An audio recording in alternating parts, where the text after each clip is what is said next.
As the city of Detroit increases code enforcement, many landlords are selling their properties and getting completely out of the rental business. I'm Tony, and this is Real Estate Investing and Landlord News. All right, so I have an interesting article for you today, and it's coming out of the city of Detroit.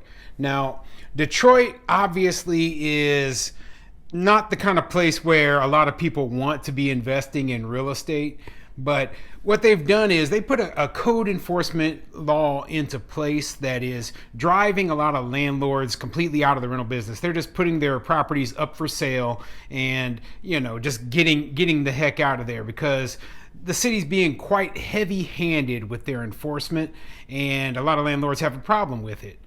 Now, I don't specifically have a problem with this sort of code enforcement. I mean, I know for a fact, I've been to Detroit many times, right? And the housing stock there is in pretty bad shape. I also know that there's a lot of out-of-state owners there.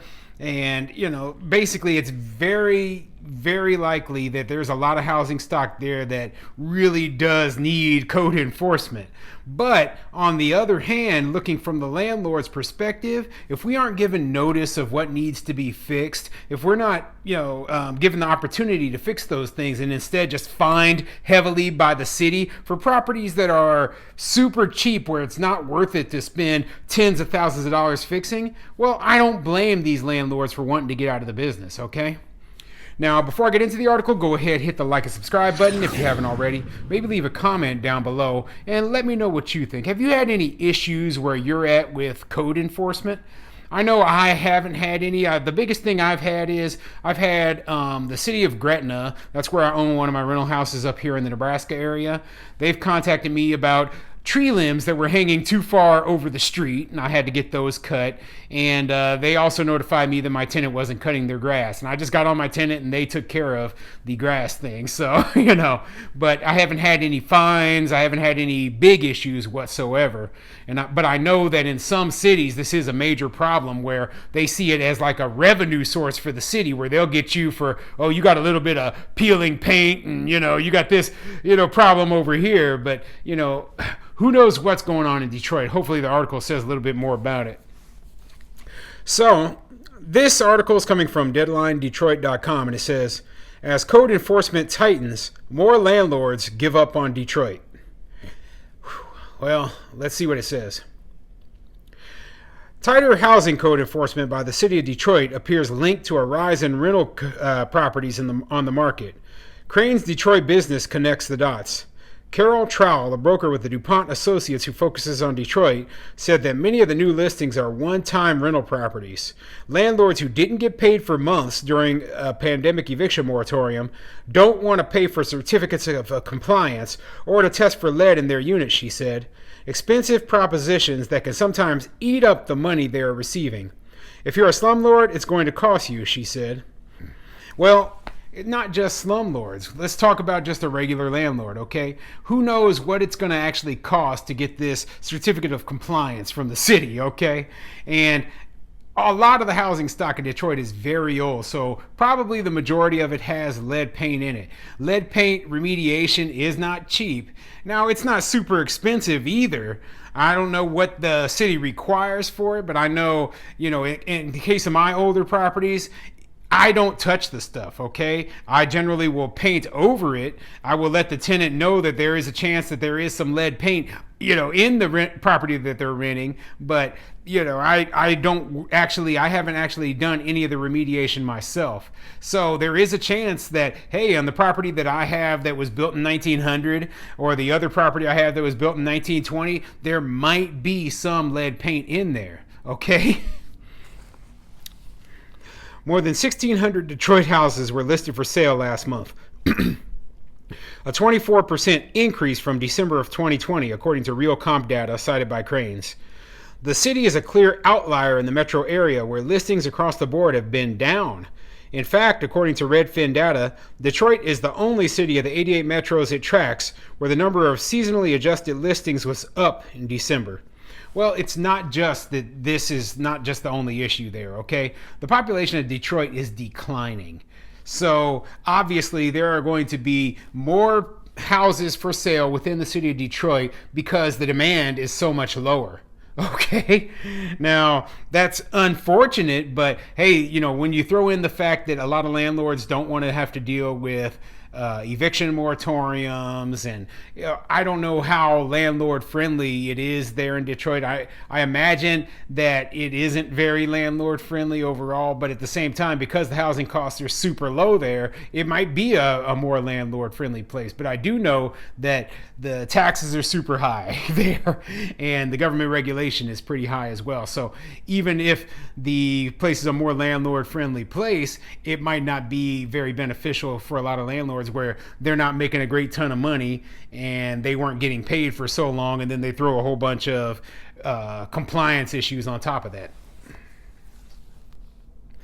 Residential real estate broker Ariel Cass also quotes broker Darylyn Bowers of Bowers Realty and Investments in Southfield. Some investors, landlords, have decided not to be landlords in the city of Detroit, she said. Landlords are just being ripped every way. They're running the landlords away. And that's the truth. They really are running it away with, I've said it over and over again. The more regulation, the more bureaucracy, the more rules and laws you put into place that supposedly will help the tenants, actually are doing the opposite. They're making housing more expensive and they're chasing away the small mom and pop landlords. But, enough of the article. One of the things that I saw that was the most interesting was a comment down below, okay? And, I normally don't read the comments in these articles because they're usually pretty pro-tenant. But one of the people who works for the city building inspections actually commented down here, and they wrote an excellent comment that kind of puts a light on the reality of the situation. Now, let me read it right here. I am a former BSEED inspector and worked in enforcement. I fully support the intent of the rental enforcement program and applaud our mayor for making the effort to ensure tenants are safe. That being said, the program was poorly implemented and weighted too heavily on punishment as opposed to education, landlord notification.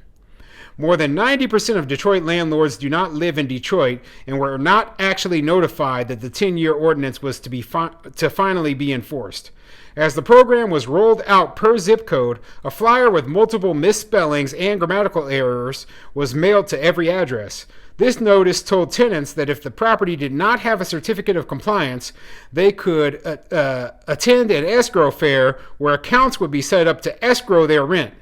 If the landlord didn't get a certificate of compliance within 90 days, the escrowed rent would be released to the tenant, and this could be repeated. The notice was also mailed to the landlords. However, as evidenced early on by the cubicles full of returned mail, BSEED did not have the accurate ownership information, and most landlords were still in the dark. So basically, if a landlord didn't get a certificate of compliance, then the tenant could get the rent escrowed and then have the rent paid back to them. So they would get to stay for free, essentially, in this place because the landlord did not have a certificate of compliance. Meanwhile, the landlord had no clue whatsoever that they were out of compliance because the city of Detroit just started enforcing this law. And a lot of the ownership information for these properties was incorrect, so landlords never received notice. So yeah, they screwed the landlords over. The tenants got to stay for free in a lot of these properties. And that's not all. Let me continue. Tenants were rewarded for blocking landlord efforts to come into compliance. In good faith, landlords would schedule lead and safety inspections, and the tenants would either not show or deny entrance because a certificate of compliance meant they could no longer live rent-free. Landlords were paying $100 to $150 per no-show appointment while not receiving any rent. Yeah, that's right. So the tenants would purposefully screw up these inspections just so they could keep living rent-free, keep the landlord out of compliance, and the landlord, meanwhile, is spending money trying to get into compliance, and they can't do it. See, this is what I mean by you have to understand that a lot of tenants they're just not good people, okay? And they will do whatever they can to screw over landlord. Being an out-of-state property owner, I understand that it is difficult to make sure that my property is being managed correctly. That's why you have to have a good property manager when you're owning out of state like this. So a lot of the landlords in this kind of situation, they're just spending money and they're not making anything. Tickets were mailed en masse to addresses already known to be incorrect, and when they were returned, inspectors were not allowed to dismiss for improper service, nor allowed to verify in advance if the homes were actually occupied or if the address was a vacant lot. Not all landlords are criminals. The truly bad actors knew how to sell the properties back and forth between their LLCs and show up in court claiming improper service, or send in their lawyers to play let's make a deal and get the tickets dismissed. Most landlords learned about tickets that were written after the hearing date had passed, and in many instances, after many rounds of tickets were issued. In summary, had any effort been made to validate owners' mailing addresses in advance of enforcement and educate landlords about lead and safety requirements, allowing them to prepare in advance to pass inspections, fewer tickets would have been written. If only 25 to 40% of the funds allocated for enforcement had been used to assist landlords, lead and safety inspections would have been free. And that is an excellent response, an excellent comment that was read right there. And then you see immediately the problems that were actually created by the bureaucracy. This isn't a case of bad slumlords doing things. This is a case of the government throwing out ridiculous regulations, tenants screwing landlords over, and basically we are the ones who are paying the price.